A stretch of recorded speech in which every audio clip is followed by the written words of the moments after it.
নূর নবী এসেছে, নূর নিয়ে এসেছে, সে নূরেতে সারা জগৎ আলোকিত হয়েছে। আসসালাতু আসসালামু আলাইকা ইয়া রাসূলুল্লাহ, আসসালাতু আসসালামু আলাইকা ইয়া জোরে, আসসালাতু আসসালামু আলাইকা ইয়া রাসূলুল্লাহ, আসসালাতু হয় না, আসসালাতু আসসালামু আলাইকা, আসসালাতু আসসালামু আলাইকা। দয়াল নবীর আগমনে খুশিতে যে মেতেছে, ওই নবীজির নূরে দেখো আলোকিত হয়েছে। নূর নবী এসেছে, নূর নিয়ে, সেই নূরেতে সারা জগৎ আলোকিত হয়েছে। আসসালাতু আসসালামু আলাইকা ইয়া রাসূলুল্লাহ, আসসালাতু আসসালাতু আসসালামু আলাইকা ইয়া রাসূলুল্লাহ, আসসালাতু আসসালামু। দয়াল নবীর আঙুলেতে আকাশ চাঁদ টুকরা হয়ে যায়, ওই নবীজির উম্মত হয়ে নাই মোদের ভয় নাই। নূর নবী এসেছে, নূর নিয়ে এসেছে, সে নূরেতে সারা জগৎ আলোকিত হয়েছে। আসসালাতু আসসালামু আলাইকা ইয়া রাসূলুল্লাহ, আসসালাতু। আম্মা জান আমিনা বলেন, আমার বাচ্চার ভূমিষ্ঠ হওয়ার পরে পরে আমি হযরতে আমিনা দেখেছি আমার বাচ্চার নূরে মুলকে শামের বাজার আলোকময় হয়ে গেছে। নবীর মা নবীকে নূর বলতেছে, আল্লাহ তাআলা নবীকে নূর বলতেছে, আল্লাহর ফেরেশতারা নবীকে নূর বলতেছে, কোরআন নবীকে নূর বলতেছে, হাদিস নবীকে নূর বলতেছে। আর তোমার মতন কাঠমোল্লা দুই পাতা পড়ার পরে নবীকে তুমি মাটি বলতেছো। এই জায়গাতে বোঝা যায় তুমি নবীর শান না বলে, তুমি নবীর প্রশংসা না করে তুমি নবীকে ব্যঙ্গ করতেছো। তুমি নবীওয়ালা নও, তোমার মধ্যে নবী পাকের মহাব্বতে নাই। তুমি যদি আকাশচুম্বী জ্ঞান অর্জন করে ফেলো, আর যদি তোমার মধ্যে দয়াল নবীর মহাব্বত না থাকে, তোমার মতন মৌলানার কোনো দাম নাই, তোমার মতন মৌলানার কোনো দাম নাই। এটা আমার কথা নয়। দয়াল নবীর যারা দিওয়ানা হবে, ও যদি শিক্ষিত কম হয়, ওর স্থান দয়াল নবীর আশিকের মাথার উপরে হবে।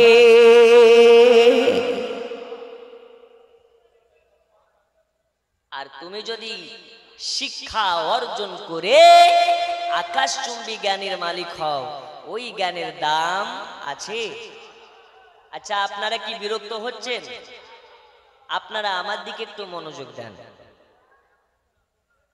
সোনা মানিকেরা আমার, শুধু তাই নয়, আল্লাহ নবী সাল্লাল্লাহু আলাইহি ওয়াসাল্লামের দুটা মুজিজা বলি। হযরত আমিনা বিবি বলেন, আমার বাচ্চা যখন দুনিয়াতে ভূমিষ্ঠ হয়ে গেল, আব্দুল মুত্তালিব হলেন কাবা শরীফের খাদিম। কাবা শরীফে তিনি আপনার কিনা কাবা শরীফের দেখভাল করেন। কাবা শরীফের কাছে আব্দুল মুত্তালিব আছে। আব্দুল মুত্তালিব যেন দেখতে পায় আল্লাহর কাবা ঘরখানা বারে বারে যেন ঝুঁকে ঝুঁকে পড়ে যাচ্ছে। কোথায় ঝুঁকে ঝুঁকে পড়ে যাচ্ছে? আমিনার বাড়ির দিকে বারে ঝুঁকে ঝুঁকে পড়ে যাচ্ছে। আব্দুল মুত্তালিব জিজ্ঞেস করলেন, কাবা বারে কেন তুমি ঝুঁকে ঝুঁকে পড়ে যাইতেছো? কাবা তখন বলতেছে, আব্দুল মুত্তালিব শোনো, আজ আমি কাবা, ভারতের মানুষ আমাকে সাজদা করে, পাকিস্তানের মানুষ আমাকে সাজদা করে, বাংলাদেশের মানুষ সাজদা করে, লন্ডনের মানুষ সাজদা করে, ইংল্যান্ডের মানুষ সাজদা করে। এই কারণে সাজদা করে আমি সবার কাবা, আর আমি কাবা আজকে যারে ঝুঁকে ঝুঁকে পড়ে যাচ্ছি, আজকে যার জন্য সাজদায় পড়ে যাচ্ছি, উনি হলেন আমার কাবা। আজ আমি কাবা, আমার কাবার আগমন হয়েছে। ওই কাবাকে যদি দেখতে চাও জলদি করে বাড়ি চলে যাও, বাড়ি চলে যাও। হযরত আমিনার গর্ভ হতে আব্দুল্লাহর কুটিরে আমি কাবা, আমার কাবার জন্ম হয়ে আছে।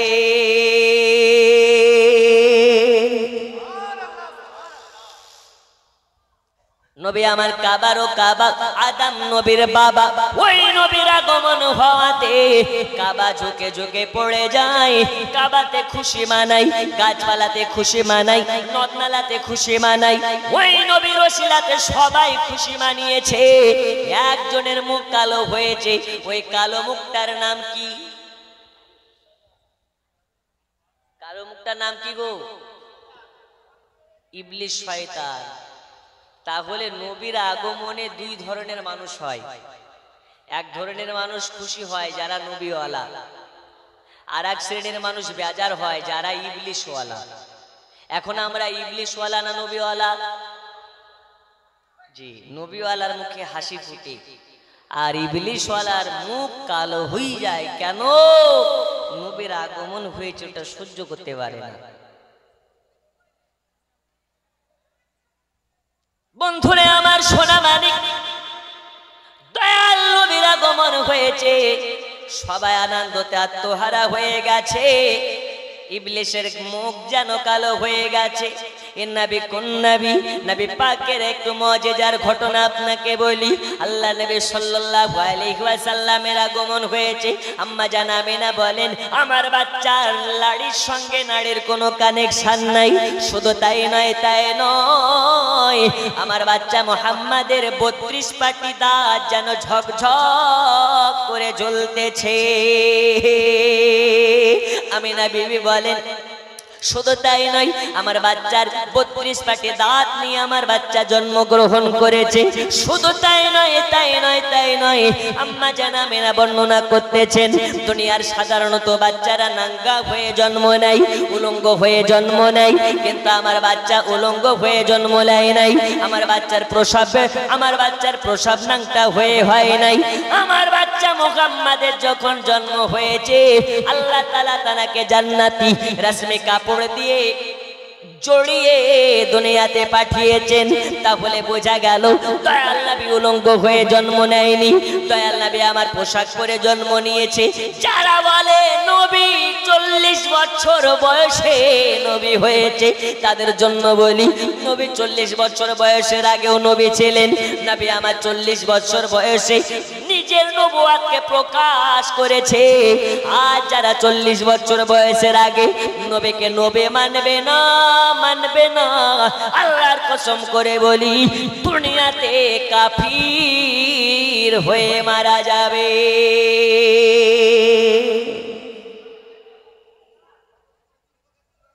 এখন বলে না নবী 40 বছর বয়সে নবী হয়েছে। হ্যারে খ্যাপার দল, নবী যদি 40 বছর বয়সে নবী হবে, আমার রাসূলকে জিজ্ঞেস করছেন হযরতে জাবির, নবী গো আপনার জন্ম কবে হয়েছে? তো নবী বলছে, শুনলো, अव्वलु मा खलक़ल्लाहि नूरी, रब ने सबसे पहले जो चीज बनाया वो चीज मेरा नूर है। जोरे बोलो, कार नूर के বানিয়েছেন? নবীর নূরকে বানিয়েছেন। যারা বলে নবী 40 বছরে নবী হয়েছে, আল্লাহর এই পৃথিবীতে তাদের মতন জাহিল, মূর্খ, গান্ডু, গাধা কেউ বলা যাবে না। নবী আমার আগমন করলেন তো নবী পোশাক পরিধান অবস্থাতে জন্মগ্রহণ করলেন। আচ্ছা মুসলমান, আমরা যখন ছোট ছিলাম তখন আমরা বলতাম যখন মুসলমানি দেবে তখন মুসলমান হয়, তার আগে হিন্দু। বলতাম না? বাচ্চারা বলতো। মানে এখনো আমরা মুসলমান হইনি, যখন মুসলমানি দেবে তখন মুসলমান হব। আচ্ছা, আপনাদের কাছে প্রশ্ন করতে চাই, বলুন তো নবীর মুসলমানি কে দিয়েছে? জানা আছে? যে মৌলবি বলে নবী বড় ভাইয়ের মতো, নবী আমাদের মতন সাধারণ মানুষ, ওই মৌলবিকে খাম্বার সঙ্গে বাঁধেন, বল নবীর মুসলমানি কে দিয়েছে? আমার আল্লাহ বলছে 10 টাকার হাজাম আমার নবীর ইজ্জত দেখবে, এটা হতে পারে? এই হতে পারে? নবী হচ্ছেন সবার থেকে আলাদা, নবীর শানি নাই, ছায়াও নাই। আমার আল্লাহ বলে 10 টাকার হাজাম দ্বারাতে আমার নবীর ইজ্জত দেখানো যাবে না। এই কারণে আম্মা জান আমেনা বর্ণনা করতেছেন, আমার দয়াল নবী খাতনা অবস্থায় দুনিয়ায় জন্মগ্রহণ করেছে। যারা বলো নবী আমাদের মতো, তাদেরকে বলি তোমার মুসলমানের সময় তুমি গালি দিয়েছো হাজামকে, তোমাকে মুসলমানি দেওয়ার পরে মলম লাগাতে হয়েছে, ইনজেকশন দিতে হয়েছে, কিন্তু দয়াল নবী আমার খাতনা অবস্থাতে জন্মগ্রহণ করেছে। এখান থেকে বোঝা যায় নবী আমাদের মতন নয়, নবী আমাদের মতন নয়। যারা নবীকে আমাদের মতন বলবে আল্লাহর পৃথিবীতে তারা সঙ্গে সঙ্গে কাফির হয়ে যাবে।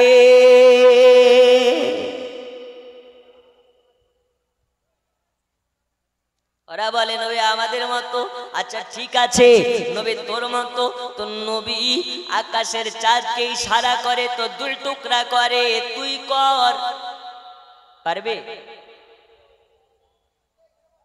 নবী আমার ছাগলের গোশত খেয়ে আবার হুকুম করেছে, ছাগল জিন্দা হয়েছে, জাবিরের মৃত্যু বেটাকে জিন্দা করেছে, তুই কর। এই যে ঈদে মিলাদুন নবী গেল, ঈদে মিলাদুন নবী ওরা বলে হারাম হারাম হারাম, বেদাত বেদাত, করা যাবে না করা যাবে না। যে আগালে হাদিস মোল্লা বলতেছে ঈদে মিলাদুন নবী করা যাবে না, জুলুস করা যাবে না। আপনাকে একটা বাস্তব ঘটনা বলি, আমার বাড়ি লালবাগ মুর্শিদাবাদ, ওই লালবাগ হাসপাতালে দেখতেছি একটা আহলে হাদিসের মৌলবি। কোন মৌলবি গো? আহলে হাদিসের মৌলবি, যারা বুকের উপরে হাত বাঁধে। জি, একটা পা শিয়ালদা আর একটা পা হাওড়াতে রেখে নামাজ পড়ে।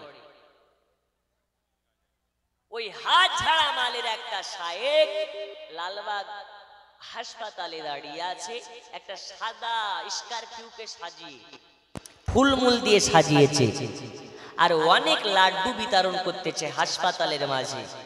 আমি জিজ্ঞেস করলাম, হুজুর কি ব্যাপার গো, গাড়িকে ফুল দিয়ে সাজিয়েছেন, এত লাড্ডু বিতরণ করছেন, কি ব্যাপার? বলছে হুজুর আর মৌলভী সাহেব বলিও না, আমরা 6টা ভাই, 6টা ভাইয়ের মধ্যে একটা ভাইয়েরও আল্লাহ পুত্র সন্তান দেয়নি।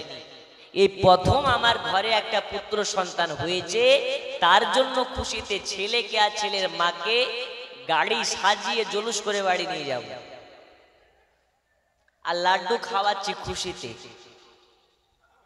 ও আচ্ছা, ডাল মে কুছ কালা হে। ওকে জিজ্ঞেস করলাম, আচ্ছা হুজুর বলুন তো, আপনি যে লাড্ডু বিতরণ করছেন, জুলুস করে আপনার বউ আর বাচ্চাকে বাড়ি নিয়ে যাচ্ছেন, আপনার এই বাচ্চা বড় হয়ে ডাকাত হবে না লম্পট হবে? এ বলতে পারা যাবে? বলছে জানি না। আচ্ছা বলুন, নামাজি হবে না পাজি হবে? নাহি মালুম। আচ্ছা বলুন তো, আপনার এই ছেলে বড় হয়ে হাজি হবে না ডাকাতের কাজী হবে? জানি না। আচ্ছা চোর হবে না ডাকাত হবে? জানি না। মৌলবি হবে না মাস্টার হবে? তো জানি না। তোমার হারাম খোর বেটা না হালাল খোর বেটা, এর কোনো গ্যারান্টি নেই। ওই বেটা জন্ম নেওয়ার খুশিতে যদি জুলুস করে গাড়িকে সাজিয়ে লাড্ডু বিতরণ করে বাড়ি দিয়ে যেতে পারো, আপনার আমার নবী যেই নবীর চরিত্র আল্লাহ তাআলা কোরআনে ঘোষণা দিয়েছে, এই নবীর চরিত্রের মতো কারো চরিত্র নয়। ওই নবীর চরিত্র নিয়ে যদি কোনো ব্যক্তি সন্দেহ পোষণ করে, সঙ্গে সঙ্গে সে কাফির হয়ে মারা যাবে। তাহলে ওই নবীর আগমনে জুলুস করা কি জায়েজ নয়? আরো জোরে জায়েজ নয়? ওই নবীর আগমনে লাড্ডু খাওয়া জায়েজ, বিরিয়ানি খাওয়া জায়েজ, খিচুড়ি খাওয়া জায়েজ। তোমার হারাম করে বেটার জন্য যদি লাড্ডু বিতরণ করা জায়েজ হয়, নবীর বেলায় হারাম হবে কেন? তো ওই আহলে হাদিস মোল্লার মুখ কালো হয়ে গেছে, একদম বাদরের পেছন হয়ে গেছে, ওর কাছে আর কোনো যুক্তি নেই। তোমার বেলায় আরাম আর আমাদের বেলায় হারাম। পাগলা তেতা মিঠা বুঝে না, পাগলা রে জিলাপি দিও না। কেন? পাগলা তো তিতা কোনটাকে বলে জানে না, মিঠা কাকে বলে জানে না। ওই ধুলিয়ানের দিকে একটা বাচ্চা মৌলবি ছাপড়ি আগালে হাদিস বক্তা আছে, আপনার হিজড়াদের মতন করে ইশারা ইঙ্গিতে বক্তব্য দেয়। কোন এলাকে বললাম? ধুলিয়ানের দিকে। আব্দুল করিম নাকি একটা নাম ছোড়াটা নাটক করে। সেই ছাপড়ি আহলে হাদিস বলছে, আমার কাছে চাইলে 1000 টাকা দিব, 500 টাকা দিব, জিলাপি কিনে খাও। কিন্তু জিলাপি খাওয়ার জন্য ঈদে মিলাদুন নবীকে জায়েজ বলছো কেন ভাই? আমি বলছি কানার দল, সুন্নি মৌলবীদের টাকার অভাব নাই রে। সুন্নি মৌলবীরা ফাতিয়া করে অনেক টাকা পায়, জোরে বলুন। সুন্নি মৌলবীরা ফু দিলে ওদেরকে হাদিয়া দেয়। সুন্নিদের টাকার দরকার নাই, সুন্নিদের নবী পাকের মোহাব্বতের দরকার। তো সেই আব্দুল করিম কিংবা যাই হোক, আমি তেমন নামটা জানি নাই, কাল না পরশু দেখলাম তার ভিডিও। আচ্ছা, আমরা জিলাপির জন্য নবীকে ভালোবাসি না নবীর জন্য জিলাপিকে ভালোবাসি? একটু বোঝাই। আমরা বিরিয়ানির পেছনে দৌড়াই না, বিরিয়ানির ওয়ালার পেছনে দৌড়াই। কারণ জানি রাতের বিরিয়ানি রাতে না খেলে সকালে গন্ধ হয়ে যেতে পারে। তাই বিরিয়ানির পেছনে না থেকে বিরিয়ানিওয়ালা যদি থাকে, বিরিয়ানিওয়ালা বিরিয়ানি বানিয়ে খাওয়াতে পারে। আমাদের আকীদা হচ্ছে এটা, আমরা বিরিয়ানির পেছনে দৌড়াই না, বিরিয়ানিওয়ালার পেছনে দৌড়াই। আর বিরিয়ানিওয়ালার পেছনে দৌড়ানোর জন্য বিরিয়ানি আর জিলাপি আমাদের পেছনে দৌড়ায়, জোরে বলুন। ওরা বলে জিলাপির এত দাম বেড়ে গেল নবী দিবসে, তো বাড়বে না? আমার নবীর দাম কি কম? জোরে বলুন। আমার নবীর দামের জন্য জিলাপির দাম বেড়েছে। আচ্ছা বলুন তো, আপনাদের মেন বাজারের নাম কি? আমতলা, পাটিকাবাড়ি।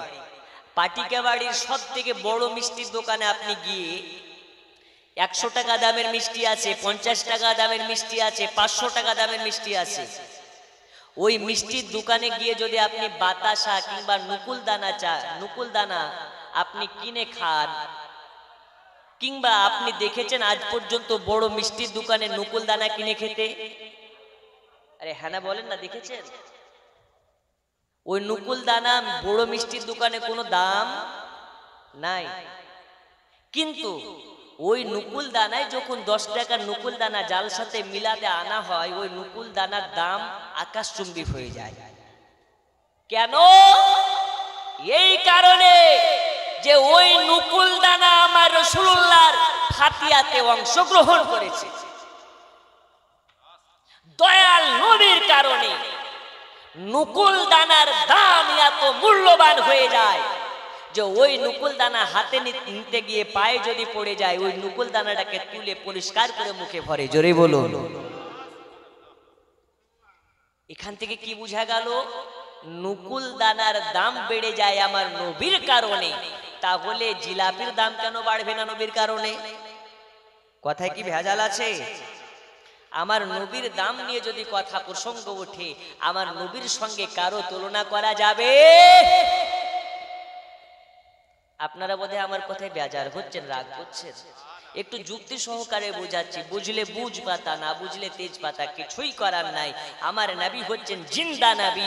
এই নবীকে নিয়ে যদি কেউ ব্যঙ্গ করে, ওর মর্যাদা কুত্তার থেকেও নিকৃষ্ট। এটাই হচ্ছে বাস্তব। একবার ঝুমঝুমিয়ে দারুদ শরীফ পড়বো, তার আগে এক বলি নাতে রাসূল আমার সঙ্গে সবাই পড়ুন। জন্ম আমার নবীর যুগে হলে কেমন হতো, জন্ম আমার নবীর যুগে হলে হয় না হলে কেমন, আরো জোরে হলে কেমন, দুই নয়নে রাসূল পাক দেখিলে কেমন হতো,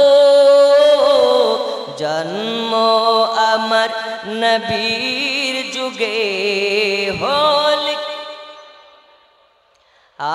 হলে কেমন, আসতো ভেসে হাজিরাতে বিলালের মধুর আযান, যে আজানে ছিল এমনই প্রেম মুগ্ধ রহমান, দয়াল নবীর পিছে নামাজ পড়লে কেমন হতো, দয়াল নবীর পিছে নামাজ পড়লে দুই নয়ন রাসূল পাক দেখিলে কেমন হতো, জন্ম আমার নবীর যুগে হলে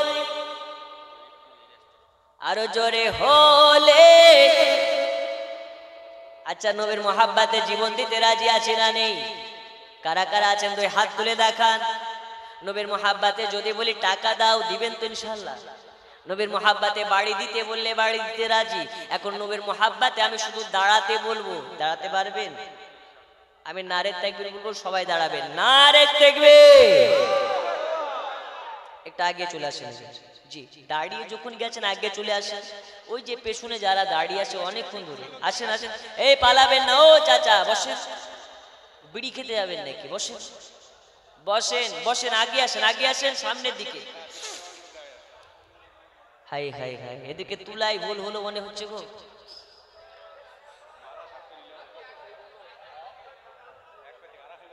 হ্যাঁ, সুবহানাল্লাহ। বসেন চাচা, আওয়াজ করিয়েন না, আওয়াজ করেন না, বসেন। এই সুযোগে অনেক বিড়ি করে পালিয়ে গেল, বিড়িতে টান মারবে বলে। অনেক খৈনি যারা খায় তারা খৈনিতে একটু ডলান দিতে গেল।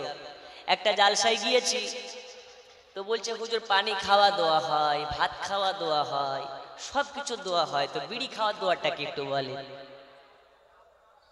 আল্লাহ আল্লাহ, এত আওয়াজ করা যাবে না, একটু আওয়াজটা কম করেন। একটু জিকিরে লা ইলাহা ইল্লাল্লাহ জোরে লা, জোরে লা ইলাহা ইল্লাল্লাহ, জোরে লা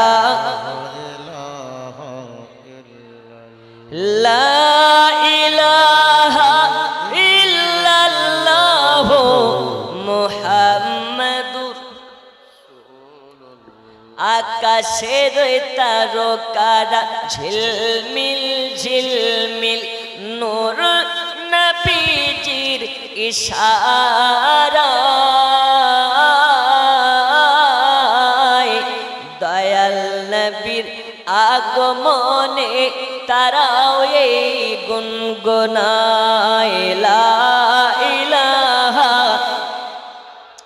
জোরে জোরে লা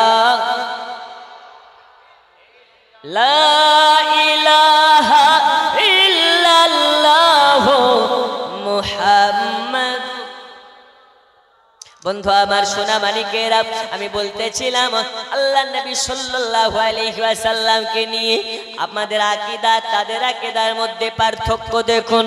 দয়াল নবীর আপনার কিনা দুধমা হযরতে হালিমা তো সাদিয়া বলতেছেন, একটা সময় আমি এতটাই কাঙ্গাল ছিলাম, এতটাই অর্থহীন ছিলাম, এতটাই গরিব ছিলাম, আমার বাড়িতে সকালবেলা খাবার যদি হতো বিকেল বেলা খাবার হতো না, সকালবেলা খাবার হলে সন্ধ্যাবেলা খাবার হতো না।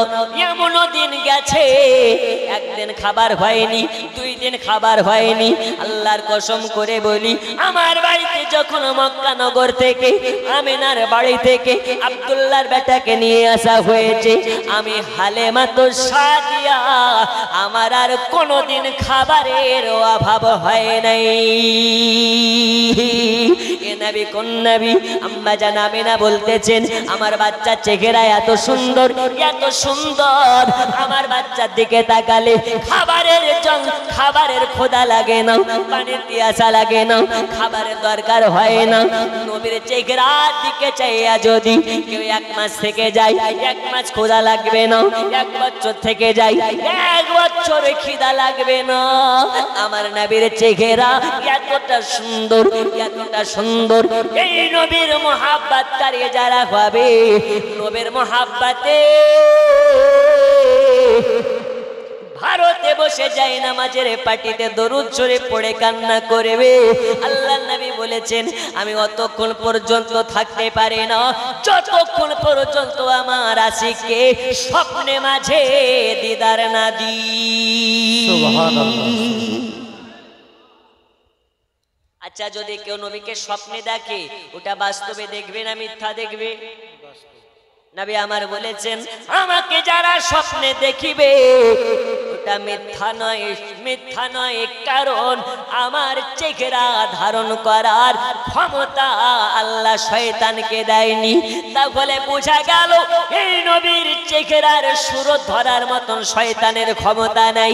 কিন্তু এ দুনিয়াতে 1 শ্রেণীর মোল্লা মৌলবি আছে যারা বলে নবী আমাদের বড় ভাইয়ের মতো, নবী আমাদের মতো। আল্লাহ তাআলা আদমকে, আপনার ইবলিস শয়তান নিজের মতন বলার কারণে আল্লাহ ইবলিসকে জান্নাত থেকে বার করে দিয়েছে। আর এই দুনিয়াতে যারা নবীকে আমাদের মতন বলবে, তাহলে কি মনে হয় এরা জান্নাতে যেতে পারবে? পারবে? সম্ভব নয়। সোনা মানিকেরা আমার, শুধু তাই নয়, হযরত হালিমা সাদিয়া বলতেছেন, আমি যখন নবীকে আনতে গেলাম একটা দুর্বল উটে করে গেলাম। ওই দুর্বল উটটা যাওয়ার সময় কিছুটা রাস্তা গিয়ে একটা জায়গায় বসে গেল, চলাফেরা করতে পারছে না, আমাদের ভারী ওজন নিয়ে যেতে পারছে না। দয়াল নবীকে যখন আসার সময় নিয়ে আসলাম, নবীকে যখন ঘোড়া আপনার কিনা উটের উপরে বসিয়ে নিলাম, ওই দুর্বল উট এত ছুটতে লেগেছে, এত ছুটতে লেগেছে, আমাদের আগে যারা মক্কা থেকে বাচ্চা নিয়ে দায়রা আসতেছিল তাদেরকে অতিক্রম করে আমার উটটা সবার আগে যেন পৌঁছে গেল। সবাই বলতে লেগেছে, হালিমা মক্কাতে গিয়ে কারো খামার থেকে মনে হয় উট চুরি করেছে, কারো খামার থেকে মনে হয় উটটাকে বদলি করে নিয়েছে। হালিমা সাদিয়া বলে, আমি চুরি করে নাই, আমি আমার উটটাকে বদলি করে নাই, আমার এই উটের উপরে আমার দুধ বাচ্চা মুহাম্মদ উঠার কারণে আমার উটের ক্ষমতা বৃদ্ধি পেয়েছে। সুবহানাল্লাহ। আব্বাজি আমার, সোনা মানিকেরা, হযরত হালিমা সাদিয়া বলতে আছেন, আমি যখন রাসূলুল্লাহকে আমার বাড়িতে নিয়ে আসলাম, আমার ভেড়াতে, দুম্বাতে, ছাগলে দুগ্ধ দিত না। দয়াল নবীর আগমনে ওই মরে আপনার কিনা যেই ভেড়াতে, যে দুম্বাতে দুগ্ধ দিত না, দয়াল নবী তাদের দিকে একবার তাকিয়েছে। ওই বকরি, ওই দুম্বা, ওই ভেড়াতে এত দুগ্ধ দেওয়া লেগেছে, এত দুগ্ধ দিতে লেগেছে, আমি হালিমা দুগ্ধ বেচে বেচে বেচে বেচে অনেক অর্থের মালিক হয়ে গেলাম। মক্কা নগরে থেকে দুধ বেটা মুহাম্মদকে আনার পরে থেকে আমার ছাগলে বকরিতে দুগ্ধ দেয়, এত দুগ্ধ দেয়, এত দুগ্ধ দেয়, আমি হালিমা সাদিয়া দুগ্ধ বেচে বেচে অনেক অর্থের মালিক হয়ে গেলাম। হালিমা সাদিয়া বলে, আমার বাড়িতে রাতের বেলা অন্ধকারে চিরাগ জ্বালানোর মতো তেল ছিল না, লম্প জ্বালানোর মতন তেল ছিল না, যেই কারণে আমার বাড়িতে কোনোদিন সানবাতি পড়তো না, আমার বাড়িতে রাতের বেলাতে লাইট জ্বলতো না। আমার নবী যেদিন থেকে এসেছে, হালিমা সাদিয়ার বাড়ি কোনোদিন অন্ধকার হয় নাই। সারা রাত লাইট জ্বলে, সারা রাত আলোকিত হয়ে থাকে। এ কারণে এলাকাবাসী, প্রতিবেশী সবাই যেন অবাক হয়ে যায়। চায়ের দোকানে এখানে ওখানে আলোচনা শুরু করেছে, হালিমা কোনো রকম ভাবে গুপ্তধন পেয়েছে নাকি, যে হালিমার বাড়িতে সকালবেলা খাবার হলে সন্ধ্যাবেলা খাবার হতো না। ওই হালিমার বাড়িতে সারা রাত চিরাগ জ্বলে, সারা রাত আলো জ্বলে। হালিমা তেল পায় কোথায়? হালিমা তেল পায় কোথায়? হালিমা তো সাদিয়া বলে এই তায়েব নগরের মহিলারা, তায়েব নগরের মানুষেরা শুনে নাও, ওয়াল্লাহি আল্লাহর কসম, ওয়াল্লাহি আল্লাহর কসম, আমার বাড়িতে লাইট জ্বলে না, আমার বাড়িতে বাতি জ্বলে না, আমার বাড়িতে রশনি জ্বলে না। সেই দিন থেকে মক্কা নগর থেকে হালিমা তো সাদিয়া আমিনার ওই আপনার কি না এতিম বাচ্চাটাকে এনেছে, মানে মুহাম্মদ কে এনেছে। হালিমার বাড়িতে লাইট জ্বালানোর প্রয়োজন পড়ে না, ওই নবীর নূরে সব সময় আলো হইয়া থাকে।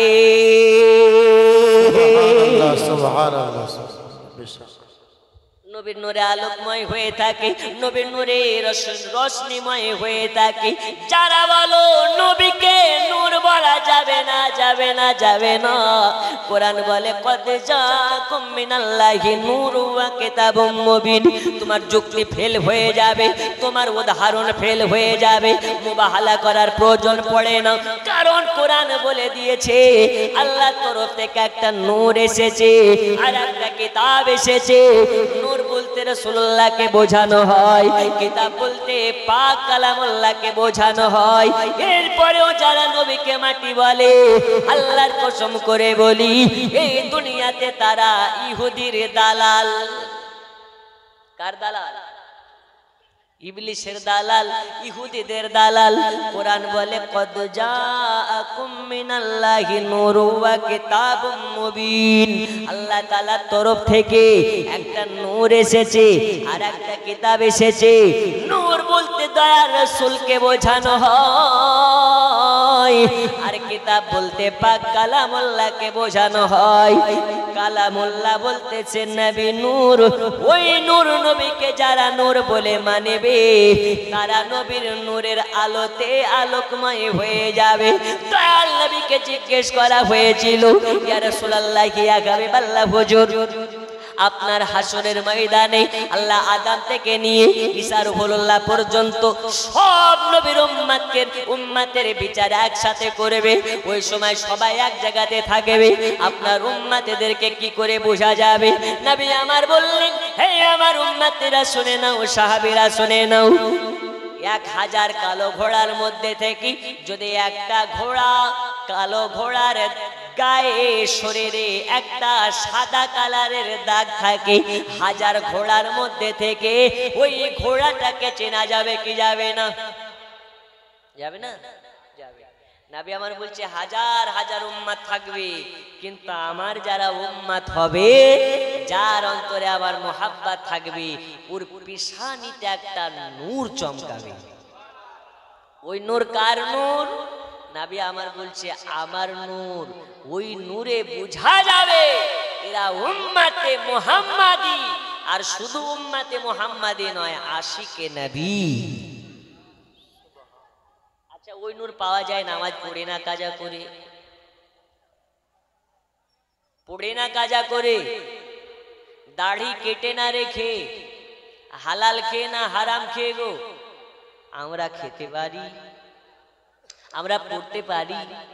আল্লাহ বলেন যার মুখে দাড়ি থাকে আমি আল্লাহ তাকে জাহান্নামের আগুনে পোড়াতে লজ্জা বোধ করি, আর আমরা দাড়ি রাখতে লজ্জা বোধ করি। এর থেকে কপাল পোড়ার কি আছে? একজন আছেন নবীর মুহাব্বতে দাঁড়িয়ে বলতে পারেন, হুজুর আজ থেকে ওয়াদা করলাম নবীর আগমনের মাসে নবীকে খুশি করার জন্য আজকে থেকে দাড়ি কাটবো না, এই ওয়াদা করে নিলাম। আছেন? আছেন? একজন দেওয়ানা দেখতে চাই মোহাম্মদপুর, আল্লাহ নামটাও খুব সুন্দর, মোহাম্মদপুর। মোহাম্মদপুরের একজন গোলাম আছেন, হাত তুলে বলতে পারেন আল্লাহর কসম যেতে যেতে যদি মারা যান, আপনি মারা যাওয়ার কারণে আর দাড়ি রাখার ওয়াসিলাতে আল্লাহ আপনার জিন্দেগির পাহাড় পাহাড় গুনাহগুলোকে মাফ করে জান্নাতি করে দিন।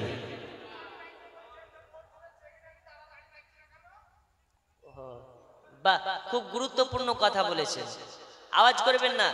চাচা যেটা বলেছেন খুব গুরুত্বপূর্ণ কথা বলেছেন। এখানে দাঁড়িয়ে রাখতে বলছেন, কিন্তু মসজিদের সেক্রেটারি কেন দাঁড়িয়ে রাখছে না? ঠিক কি না? কথায় কি ভেজাল আছে? রাগ করছেন নাকি? রাগ করার কিছু নাই। আমাদের সমাজ ব্যবস্থা এখন এমন হয়েছে, মসজিদে যদি কেউ প্রকাশ্য মদ খেয়ে যায় তো একটা জুতা মাটিতে পড়বে না, সবগুলো পিঠে পড়বে। কিন্তু যারা সুদ খায় ওই সুদখোরকে মসজিদের সেক্রেটারি বানায়। এটা আমাদের সমাজ ব্যবস্থা, ঠিক কি না? তাই বলি, মসজিদের সেক্রেটারি করবেন কাকে? ফাসিককে না দাড়িওয়ালাকে? কিন্তু আমাদের সমাজে কি, যার টাকা আছে তাকে সেক্রেটারি করে, আর গরিব মানুষটাকে পাত্তা দেওয়া হয় না। এটা একটা জঘন্যতম অপরাধ। মসজিদের সেক্রেটারি হবে তিনি যার মুখে রাসূলুল্লাহর সুন্নাত থাকবে। জোরে বলুন। তুমি একটা নামাজ পড়ো না, সপ্তাহে সপ্তাহে শুক্রবার একদিন এসে তুমি মসজিদের সেক্রেটারি হবা, তোমার ওই যোগ্যতা নেই। যে মসজিদের সেক্রেটারি হবে কাল হাসরের মাঠে ওইটাই পরিচয় দেওয়া হবে, অমুক জুমা মসজিদেরই সেক্রেটারি ছিল। জোরে বলুন। তাই মসজিদের সেক্রেটারি কারা করে? চাচা আপনাকে আমার প্রশ্ন, এবার আওয়াজ করবেন না। মসজিদের সেক্রেটারি যে দাড়ি ছিলা ব্যক্তিটা হয়, ও নিজে থেকে হয় না 10 জন মিলে করে? তাহলে 10 জনের ভুল না একজনের ভুল? তাহলে এটা আমাকে বলে তো লাভ নাই, আপনারা করেছেন তাই হয়েছে, ঠিক কি না? তাই 10 যেখানে খোদা সেখানে এই কথাটা ডাহা ভুল কথা, মিথ্যা কথা। কেন? 10 যেখানে খোদা সেখানে এটা ভুল, এটা আপনাকে বুঝিয়ে দিই। আচ্ছা ধরুন এখানে 10 জন আপনারা আছেন, আমি একা আছি, আপনারা সবাই সুদখোর, আমি একাই হালালখোর, কার দিকে আল্লাহ থাকবে? ওই 10 জনের কাছে না একজনের কাছে? হাদিস বলছে হক আছে যেখানে আল্লাহ আছে সেখানে হক নাই, যেখানে খোদা নাই সেখানে। তাই সমাজ যেখানে খোদা সেখানে এটা ভুল কথা।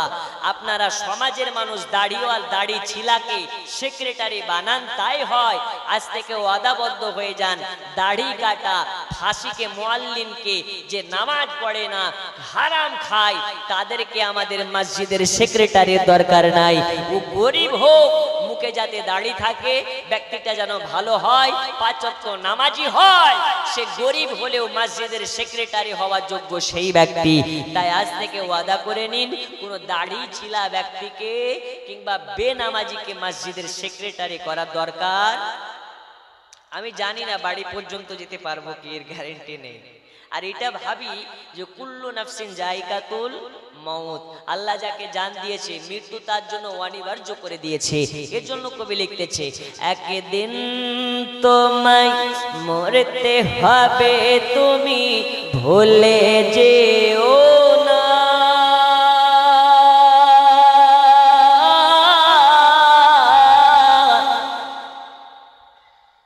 তোমার আসল ঠিকানা গো তোমার মাটির বিছানা। এ টাকা কড়ি সোনা বাড়ি কিছুই যাবে না।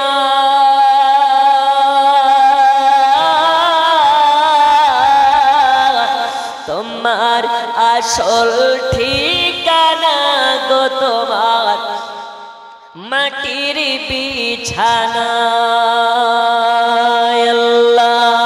আল্লাহুম্মা জোরে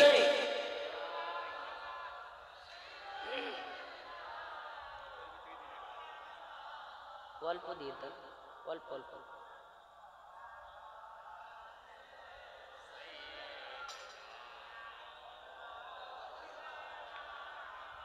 আরো জোরে ওয়ালা আলি।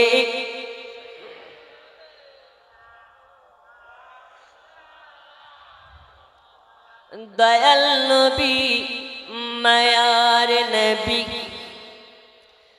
নূরে খোদা বলতে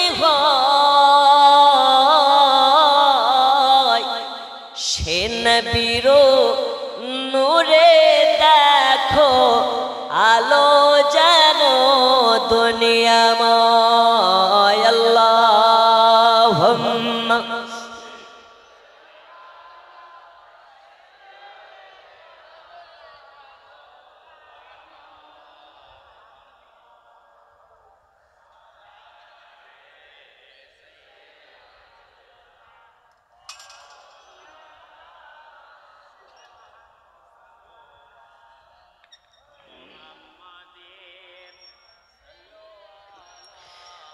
मुहम्मद हरदम जबान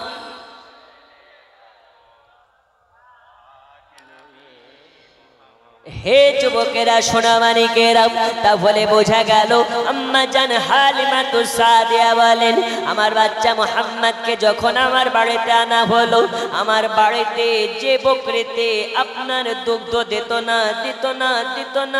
না ওই বকরির দুগ্ধ বেচে বেচে অনেক অর্থের মালিক হয়ে গেলাম শুধু তাই নয় হালিমাতুস সাদিয়া বর্ণনা করতেছেন হালিমাতুস সাদিয়া বলতেছেন আমার বাড়িতে সারা রাত আলো হয়ে থাকি হালিমাতুস সাদিয়ার এসব ঘটনা দেখার পরই এই তায়েফ নগরের মানুষেরা সবাই হিংসাতে জ্বলতে লেগেছে সবাই জানবার জন্য চেষ্টা করতে লেগেছে হালিমার বাড়িতে কেমন করে সারা রাত ধরে লাইট জ্বলে হালিমার বাড়িতে কেমন করে সারা রাত ধরে রোশনি হয় হালিমাতুস সাদিয়া বলে আমার বাড়িতে লাইট জ্বলে কিন্তু চিরাগের লাইট নয় বাতির লাইট নয় আমার বাড়িতে লাইট জ্বলে আমার বেটা মুহাম্মাদের এই আলো শুধু আমার বাড়ি নয় এই আলোতে কুল কায়নাত আলোকিত হয়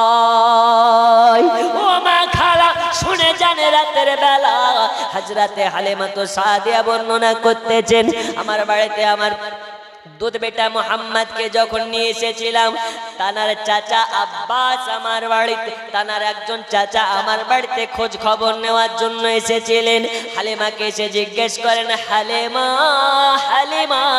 তুমি তো আমার বাচ্চা আমার ভাতিজাকে এনেছো তুমি যখন কাজ কামে ব্যস্ত থাকো অথবা ছাগল বকরির জন্য আপনার কিনা সে ছাগল বকরিকে চড়াতে নিয়ে যাও আমার ভাতিজাকে দোলনাতে দোলা দেয় কে তুমি যখন রান্না বান্না করো ওই সময় আমার ভাতিজার দোলনাতে দোলা দেয় কে হালিমাতুস সাদিয়া ওই সময় বলেছিলেন ওগো নবীজির চাচা জান আপনার ভাতিজার দোলনাতে দোলা দেই না আপনার ভাতিজার দোলনাতে দোলা দেই না আপনার ভাতিজাকে যেই দিন থেকে এনেছি আপনার ভাতিজার দোলনাতে দোলা তো দিই না তার সাথে আমার নিজের একটা বাচ্চা আছে তার দোলনাতেও দোলা দিই না জোরে বলো কেন কেন কেন হালিমাতুস সাদিয়া বলে এই কারণে আমি দেখেছি আপনার ভাতিজার দোলনাতে অটোমেটিক দোলা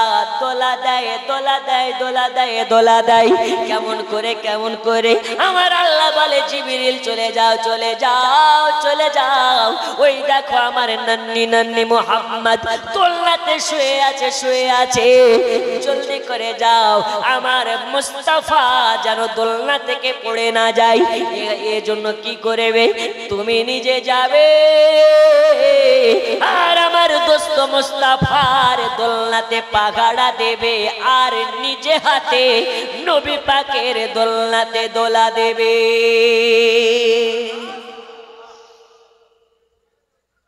নবী আমার দোলনাতে শুয়ে আছে জিবরিল আমিন এসে দোলা দেয় এজন্য কবি লিখতেছে দোলাতে হায় যেথায় নবীজি ঘুমায় জোরে বলো আওয়াজ নাই আরো জোরে দোলাতে হায় যেথায় নবীজি ঘুমায় নবীজির দোদমা নাম তার হালিমা নবীজির দোদমা নাম তার হালিমা থাকেন নবীর পাগারায় থাকেন নবীর পাগারায় দে দোলাতে হায় যেথায় নবী ঘুমায়। জোরে বলো আর একটু জোরে। বাপ বেটা মিলে হাজিরা হজে যায়, কালো কাবা ধরে কয় হাজিরা হজে যায়, কালো কাবা ধরে কয় মোর গুনহা মাফ চাই। যেথায় নেবে জি ঘুমায় দে দোল্লাতে দোল্লাতে দোল্লাতে দোল্লাতে গায়। যেথায় নেবে জি ঘুমায়। হালিমা তো সাদিয়া বর্ণনা করতেছেন আপনার ভাতিজা শুয়ে থাকে আর আল্লাহর ফেরেশতাদের লিডার জিবরিল আমিন আসার পরে দোলনাতে দোলা দেয়। এটা তো দোলা দেয় নবী আমার জিবরিলকে বলে, আচ্ছা জিবরিল বলো তুমি কার হুকুমে আমার দোলনাতে দোলা দিছো? এই বলো কার হুকুমে দোলা দিছো? জিবরিল আমিন বলেন ইয়া রাসূলুল্লাহ আল্লাহ পাকের হুকুমে দিচ্ছি। আমার নবী বলে এই জিবরিল শুনে নাও তুমি আমার দোলনাতে দোলা দিচ্ছ আল্লাহ পাকের হুকুমে, আর আমি নবী তোমাকে হুকুম করলাম আজকে তুমি আমার দুধ ভাইয়ের দোলনাতে দোলা দেবে, তাও আমি নবী আমার হুকুমে।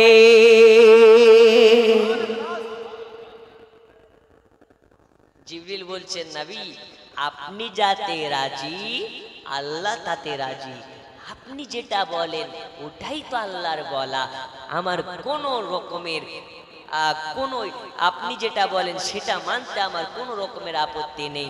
সঙ্গে সঙ্গে জিবরিল আমিন দয়াল নবীর হুকুমে নবীর দুধ ভাইয়ের দোলনাতে দোলনা দিতে লেগেছে। জোরে বলবেন না?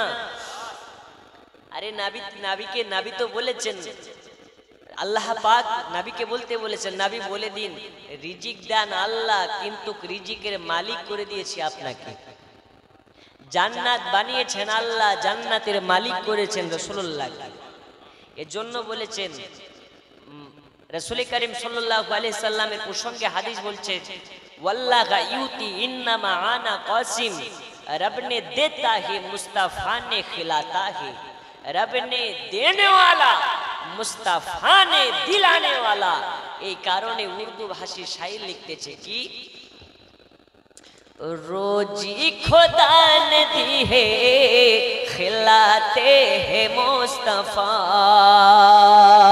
रोजी खुदा ने दी है खिलाते हैं मुस्तफा, रोजी खुदा ने दी है खिलाते हैं मुस्तफा,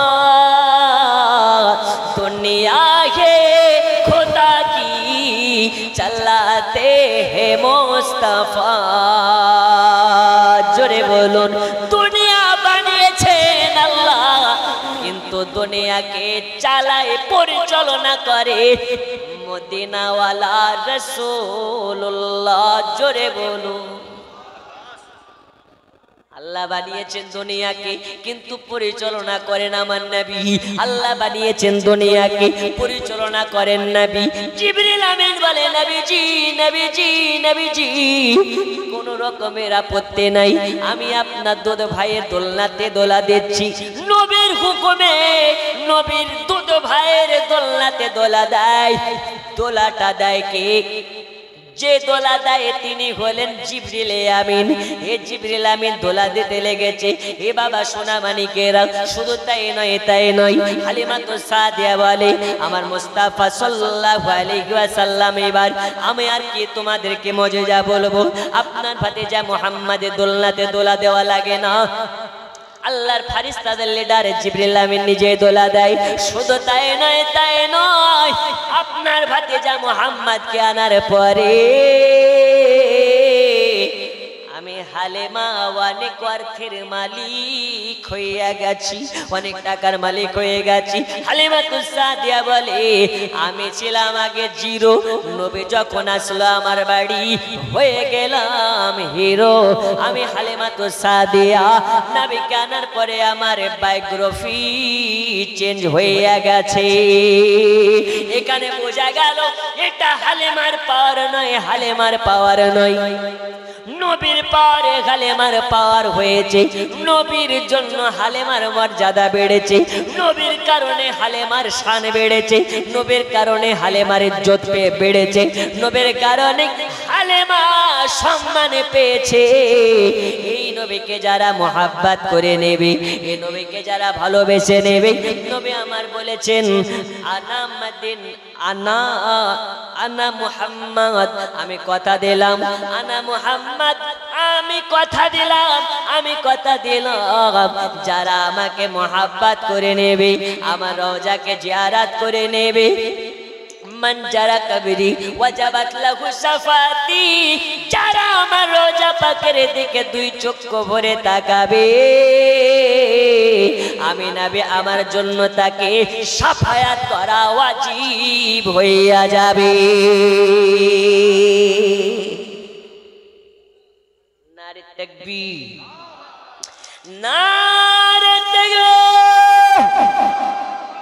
বিশ্ব নবীর আগমন, বলেন শুভেচ্ছা স্বাগত, বিশ্ব নবীর আগমন, আরো জোরে, বিশ্ব নবীর আগমন, আল কোরআনের আলো, আল হাদিসের আলো।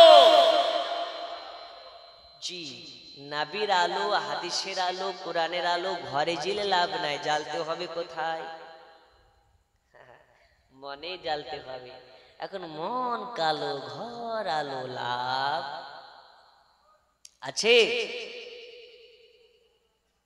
আমরা নবীর দিওয়ানা, হুজুর দাড়ি রাখবো না, আমরা নবীর দিওয়ানা, হুজুর নামাজ পড়বো না, আমরা নবীর দিওয়ানা, হুজুর দাড়ি রাখবো না।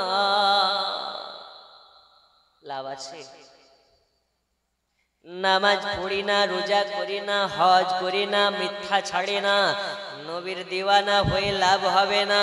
নবীর দিওয়ানা যারা হবে দাড়ি তারা রাখবে, নবীর দিওয়ানা যারা হবে পাঁচ ওয়াক্ত নামাজে তারা হবে। এ নামাজ কোন নামাজ? যে নামাজ আল্লাহর নবী আল্লাহর কাছ থেকে তোফা স্বরূপ এনেছে।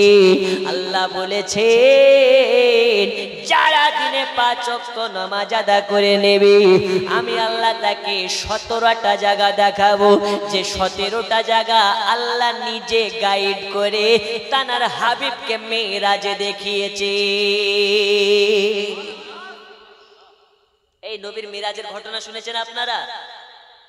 মিরাজের ঘটনা শুনেছেন? যারা সুন্নি এরা নবীর মিরাজকে বাস্তব মানে, আর যারা চুন্নি এরা বলে নবীর স্বপ্নে মিরাজ হয়েছে। কিসে মিরাজ? আচ্ছা বলুন তো, নবীর মিরাজ স্বপ্নে না বাস্তবে? বাস্তবে। আমি ঘটনা থেকে বিচ্ছিন্ন হচ্ছে না, ওই একই ঘটনা আছে, কিন্তু আপনাদেরকে একটু বোঝাচ্ছি। রাসূলুল্লাহ যখন মিরাজে গিয়েছিলেন, আল্লাহ তার হাবিবকে নিজে গাইড করে 17টা জায়গা দেখিয়েছিলেন। আচ্ছা বলুন তো, আপনার বাড়িতে যদি মেহমান আসে আর আমতলাতে যদি বাঘ থাকে, ভাল্লুক থাকে, কুমির থাকে, তো ওই মেহমানগুলোকে নিয়ে আপনার ইচ্ছে জাগবে না, যাই একটু দেখিয়ে নিয়ে আসি? একটু হ্যাঁ না বলেন, জাগবে না জাগবে না? যেমন আমার বাড়ি হাজারদুয়ারিতে, হাজারদুয়ারির পাশে অনেক দূর দূরান্ত থেকে যারা আসে বলে হুজুর একটু হাজারদুয়ারি দেখবো, তো চলো, নিজে ঘুরিয়ে দেখায়। তো আমার আল্লাহ বলছেন আমার মেহমান হয়ে আমার দোস্ত নবী এসেছে, জিবরিলকে দিয়ে নয়, অন্য কোনো ফারিস্তাদেরকে দিয়ে নয়, আমি আল্লাহ নিজে দেখাবো, গাইড করে দেখাবো, আমার নবীকে নিজের সাথে করে নিয়ে গিয়ে দেখাবো। জোরে বলুন। আল্লাহ দেখালেন, তারপরেও নবীর মনটা যেন বেজার, মনে খুশি নাই, মনটা উদাস। আল্লাহ বলছেন হাবিব আপনার মন বেজার কেন? বলছে আল্লাহ বেজার নয়, এই 17টা জায়গা, যে 17টা জায়গা আপনি আমাকে দেখালেন, এই 17টা জায়গা যদি আমার উম্মতেরা দেখতে পেত তবেই আমি নবী মন থেকে খুশি হতাম। জোরে বলুন। মেরাজে গিয়েও নবী ভুলে না গো, আর আমরা নবীর কথা মনেই পড়ে না, হুজুর যখন বলে তখন একটু মনে পড়ে। আমার আল্লাহ বলছে হাবিব চিন্তা করিয়েন না, যারা দিনে 5 ওয়াক্ত নামাজ পড়ে নেবে আমি আল্লাহ তাদেরকে 17টা জায়গা দেখাবো। আর সেখানে 5 ওয়াক্তের নামাজ পড়েন এমন কেউ আছেন? একজন হাত তুলেন তো বাবা, একটু সামনে থেকে। 5 ওয়াক্ত নামাজ পড়েন কেউ? আচ্ছা একজন দাঁড়ান, যে 5 ওয়াক্ত নামাজ পড়েন একজন দাঁড়ান। প্রশ্ন করবো না, চাপ না, একটু দাঁড়ান, আপনাকে একটু বোঝাবো। 5 ওয়াক্ত নামাজ, আচ্ছা আচ্ছা দাদু বসো, আপনি বলেন তো ফজরের ফরজ নামাজ কয় রেকাত? একটু দাঁড়ান, বসিয়েন না। 2 রেকাত। জোহরের কয় রেকাত? 4 রেকাত। 2 আর 4 কত হলো? এই ভয় নাই, দাঁড়ান কেন? 2 আর 4 6 রেকাত। আসরের কয় রেকাত? 6 আর 4 10। মাগরিবের কয় রেকাত? তাহলে 10 আর 3 13। আর ইশার কত? 4 রেকাত। তাহলে 13 আর 4 একটু জোরে কত হলো? বসেন বসেন, চাচা আমার ভয় খেয়ে গেছে। যদি কোনো বড় প্রশ্ন করে দেয় তাহলে মান সম্মান চলে যাবে, আমি প্রশ্ন করব না। আচ্ছা তাহলে টোটাল কত হলো? আর একটু জোরে। আল্লাহ নবীকে কয়টা জায়গা দেখালেন? 17টা জায়গা দেখালেন।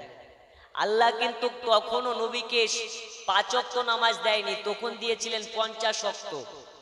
50 ওয়াক্ত নামাজ দেওয়ার আগে আল্লাহ বললেন, হাবিব আপনার উম্মতদেরকে এই 17টা জায়গা আমি দেখাবো।